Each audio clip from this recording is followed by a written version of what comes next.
ಮೇ 20ಕ್ಕೆ ಎಲ್ಲಾದರೂ ಹೋಗೋ ಪ್ಲ್ಯಾನ್ ಮಾಡಿ ಬಸ್ ಬುಕ್ ಮಾಡಿದ್ದೀರಾ? ಹಾಗಿದ್ರೆ ನಿಮ್ಮ ಪ್ಲ್ಯಾನನ್ನು ಕೂಡಲೇ ಡ್ರಾಪ್ ಮಾಡಿ.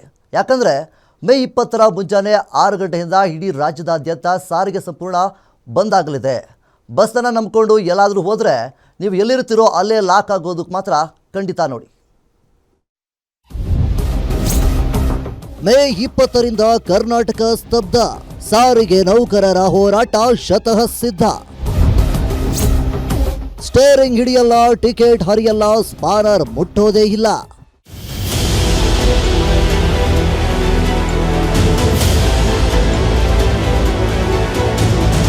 ರಾಜ್ಯ ಸಾರಿಗೆ ಇಲಾಖೆಯಲ್ಲಿ ಮತ್ತೊಂದು ಬಿರುಗಾಳಿ ಎದ್ದಿದೆ. ಮೇ 20ರ ಬೆಳಗ್ಗೆ 6ರಿಂದ ಸ್ಟೇರಿಂಗ್ ಬಿಟ್ಟು ಹೋರಾಟಕ್ಕೆ ನೌಕರರು ಸಜ್ಜಾಗಿದ್ದಾರೆ.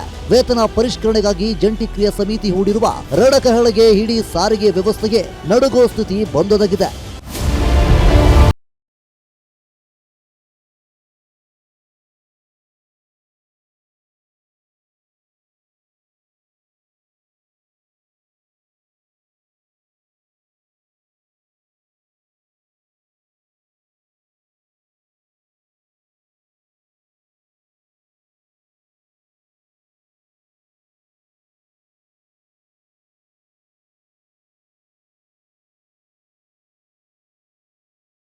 ಸಾರಿಗೆ ನೌಕರರ ಜೊತೆ ಕಾರ್ಮಿಕ ಇಲಾಖೆ ಸಂಧಾನ ಸಭೆಯನ್ನು ನಡೆಸಿತು. ಆ ಸಭೆಯು ವಿಫಲವಾಗಿದ್ದು ಮೇ 20ರಿಂದ ಬಂದ್ ಮಾಡೋದೇ ಸಿದ್ಧ ಅಂತ ಸರ್ಕಾರಕ್ಕೆ ಎಚ್ಚರಿಕೆ ಕೊಟ್ಟಿದ್ದಾರೆ.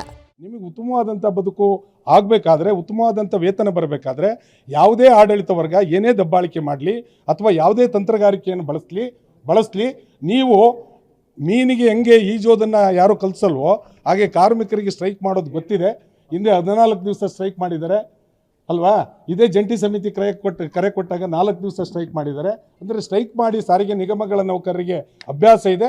ನಾವು ಅವ್ರಿಗೆ ವಿನಂತಿ ಮಾಡ್ತೀವಿ, ನೀವು ಏನಾದರೂ ಸ್ಟ್ರೈಕ್ ಮಾಡದೆ ಹೋದರೆ ಸೌಲಭ್ಯ ನಿಮ್ಮದು ನಷ್ಟ ಆಗುತ್ತೆ. ಅದರಿಂದ 4 ನಿಗಮಗಳ ನೌಕರರು ನಿಮ್ಮ ಸೌಲಭ್ಯವನ್ನು ಪಡ್ಕೊಳ್ಳಿಕ್ಕೆ ಮತ್ತು 1/1/24 ಬಿಟ್ಟುಕೊಡುವಂಥ ಪ್ರಶ್ನೆ ಇದೆಯಲ್ಲ, ಅದು ಅವರಿಗೆ ತುಂಬ ಅನ್ಯಾಯ ಆಗುತ್ತೆ ಸಾರಿಗೆ ನೌಕರರಿಗೆ. ಅದನ್ನು ಅರ್ಥ ಮಾಡಿಕೊಂಡು 100ಕ್ಕೆ 100 ಮುಷ್ಕರ ಮಾಡಬೇಕು.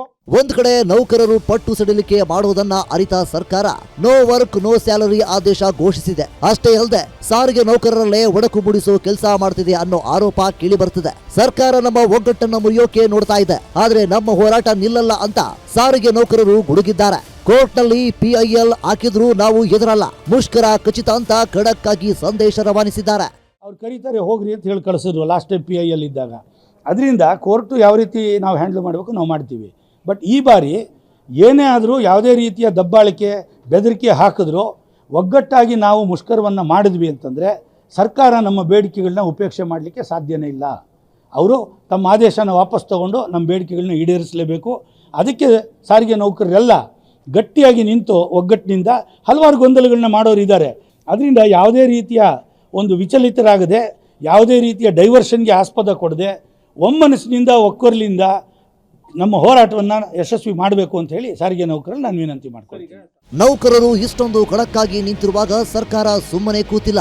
ಸಾರಿಗೆ ನಿಗಮಗಳು ಪ್ಲಾನ್ ಬಿ ವ್ಯೂಹ ಎಣೆದಿವೆ. ಒಂದೊಮ್ಮೆ ಸರ್ಕಾರಿ ಬಸ್ ನಿಂತರೆ ಪರಿಸ್ಥಿತಿ ನಿಭಾಯಿಸಲು ಎಲೆಕ್ಟ್ರಿಕ್ ಬಸ್ಗಳನ್ನ ಓಡಿಸುವುದು, ಮೆಟ್ರೋಗಳ ಸೇವೆ ಹೆಚ್ಚಿಸುವುದು, ಖಾಸಗಿ ಬಸ್ಗಳನ್ನ ಬಳಸುವ ಕೆಲಸಕ್ಕೆ ಮುಂದಾಗಲಿದೆ. ಸದ್ಯ ನಾಳೆ ಸಂಜೆಯೊಳಗೆ ಸಿಎಂ ಜೊತೆ ಸಭೆಗೆ ಆಹ್ವಾನಿಸಿ ಅಂತ ನೌಕರರು ಹೇಳುತ್ತಿದ್ದು, ನಾಳೆ ಮಧ್ಯಾಹ್ನದೊಳಗೆ ಸಿಎಂ ಸಭೆ ಕರೆದು ಸುಖಾಂತ್ಯ ಕಾಣಿಸ್ತಾರಾ ಕಾದು ನೋಡಬೇಕಿದೆ.